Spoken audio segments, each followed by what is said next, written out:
Hi. We've done a couple of videos before on this wonderful work of F.F. Bruce, The Hard Sayings of Jesus, from the Jesus Library, General Editor Michael Green, by the way. And this time I thought to look at a saying that has puzzled many over the generations, and that is this one, Matthew 10:34.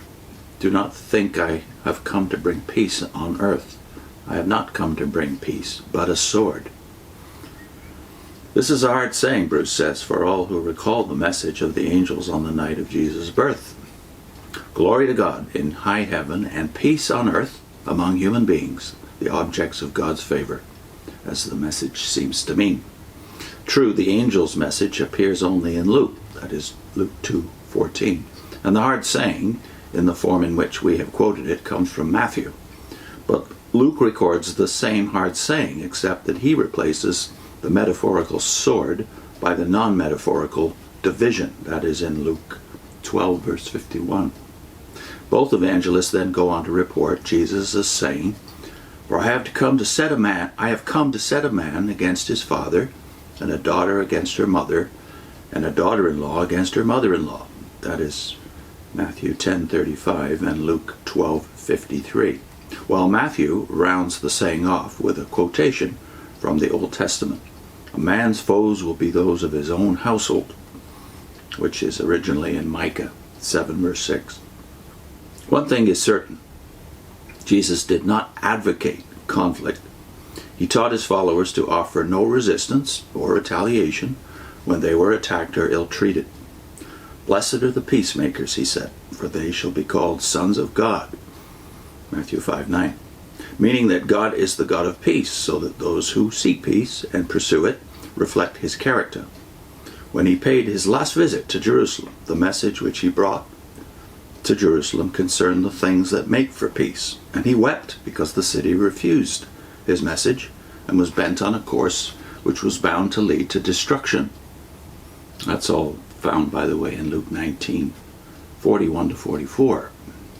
The message which his followers proclaimed in his name after his departure was called the Gospel of Peace, Ephesians 6:15, or the Word of Reconciliation in 2 Corinthians 5:19. It was called this not merely as a matter of doctrine, but as a fact of experience.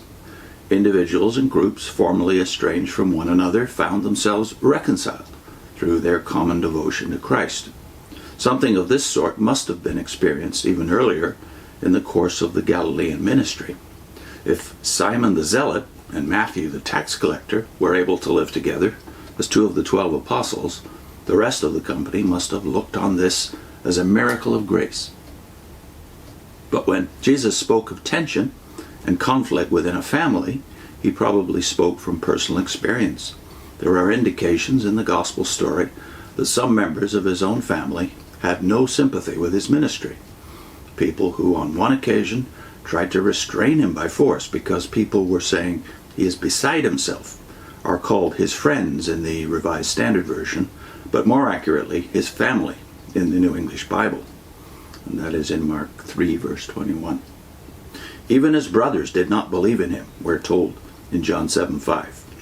If it is asked why, in that case they attained positions of leadership alongside the apostles in the early church, the answer is no doubt to be found in the statement of 1 Corinthians 15 verse 7 that Jesus, risen from the dead, appeared to his brother James. So when Jesus said that he had come to bring not peace but a sword, he meant that this would be the effect of his coming, not that it was the purpose of his coming. His words came true in the life of the early church, and they have verified themselves subsequently in the history of Christian missions. When one or two members of a family or other social group have accepted the Christian faith, this has repeatedly provoked opposition from other members.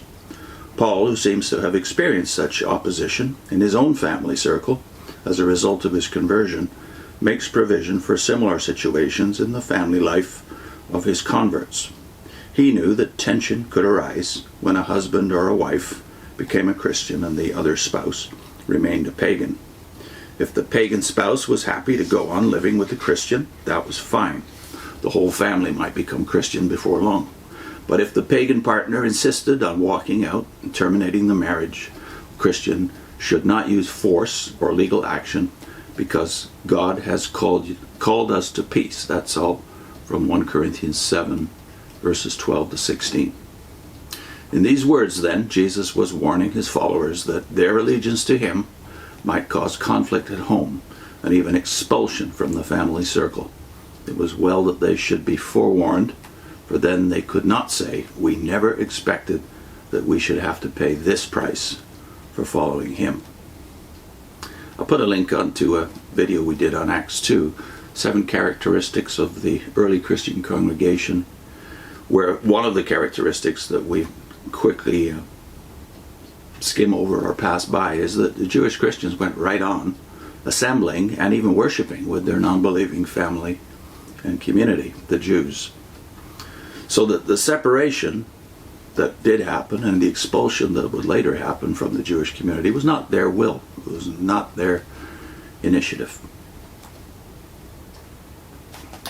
F.F. Bruce, Hard Sayings of Jesus.